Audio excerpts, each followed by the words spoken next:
Alors, où en sommes-nous sur ce début d'année 2015 et quelles sont les perspectives qu'on peut attendre et espérer après cette année de crise difficile et une fin d'année qui donnait quelques signes de redressement?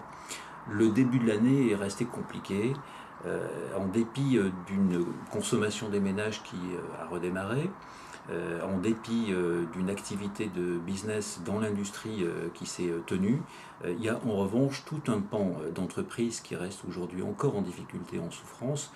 C'est en particulier les toutes petites. Alors, au global, sur chaque début d'année, nous avons environ 16 000 défaillances d'entreprises, ce qui est déjà beaucoup. Sur ce premier trimestre 2015, nous en avons 18 000. C'est un record, il n'y en a jamais eu autant.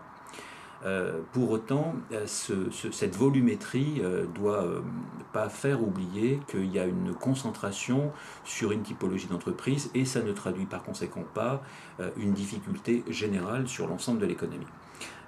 L'essentiel des structures qui sont aujourd'hui en difficulté, et quand je dis aujourd'hui, c'est malheureusement depuis trop de mois déjà, ce sont des entreprises de toute petite taille, non seulement des TPE de moins de 10 salariés, mais en particulier des entrepreneurs qui ont un collaborateur.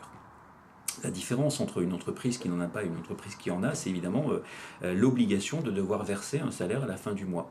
Et en face d'une activité qui est fluctuante, très irrégulière, il y a des mois où ça ne passe pas. Et la situation, la ligne de flottaison est en général très basse et sur un défaut d'activité de 3 ou 4 000 euros sur la fin du mois, l'entrepreneur malheureusement n'a pas d'autre recours que celui d'aller demander l'ouverture d'un redressement judiciaire et espérer du tribunal qu'il lui accorde et ne prononce pas la liquidation judiciaire immédiate.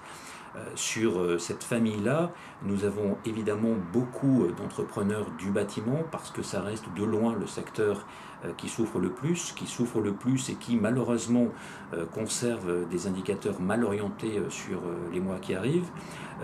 En opposition de quoi, les métiers B2B et en particulier de l'industrie sont mieux orientés, mais aussi ceux du commerce et en particulier ceux du commerce de détail qui a effectivement souffert énormément dans les secteurs de l'habillement, du prêt-à-porter, de l'automobile, de l'équipement du foyer.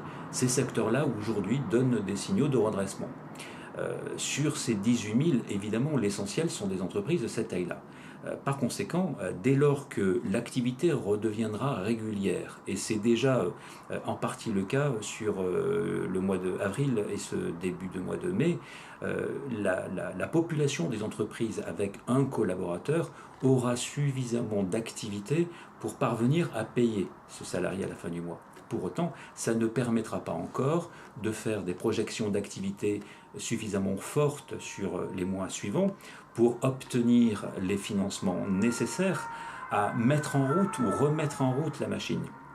Parce que dans une phase de reprise, paradoxalement, les besoins de trésorerie sont bien plus cruciaux.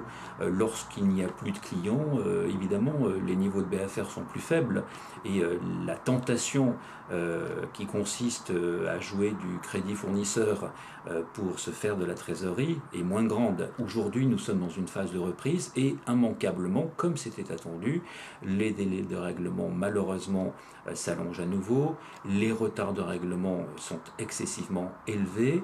Nous avons sur notre économie 365 milliards d'euros de crédit en entreprise, c'est quand même un montant très important, avec une moyenne de 12 jours de retard de paiement. Ça nous fait globalement 15 milliards de retard de paiement qui sont aujourd'hui attendus dans les caisses des PME et des TPE. Donc il y a une vraie problématique, une problématique qui est d'autant plus sensible que pour ce qui concerne les entreprises qui travaillent avec l'international, les règles sont évidemment pas les mêmes. Autant les contraintes françaises avec le texte de la LME encadrent les règlements, autant sur l'international c'est évidemment beaucoup plus compliqué. En termes de comportement, par exemple, sur le périmètre du grand international, sur la Chine, Les comportements sont là aussi comparables d'ailleurs à ceux de la France, hein, qui n'a pas de leçon à donner pour le coup. Nous sommes globalement à constater que simplement le tiers des factures est payé à l'heure. Donc c'est déjà un effort important que de franchir la frontière. C'en est un autre de faire signer le client. Si ensuite effectivement ça devient compliqué parce que le client paye avec retard, ça décourage l'entrepreneur d'aller sur l'international. Donc il faut effectivement régler ces questions-là. Les signaux sont cependant bien orientés sur l'action notamment des pouvoirs publics qui met beaucoup d'efforts aujourd'hui à sensibiliser la population d'entrepreneurs, à répondre d'engagements contractuels plus convenables. La situation, cependant, demande un peu de temps parce qu'il faut que les entreprises retrouvent une activité régulière d'une part, rééquilibrent des comptes. On voit bien que sur les PME qui sont encore tombées sur le premier trimestre, on a affaire à des entreprises qui manquent non seulement de trésorerie, mais pour beaucoup qui manquent de capitaux propres, qui manquent de marge, voire qui n'en ont plus du tout. Et donc il y a déjà cet effort de retrouver de la structure bilancielle avant d'imaginer avoir une croissance solide et durable.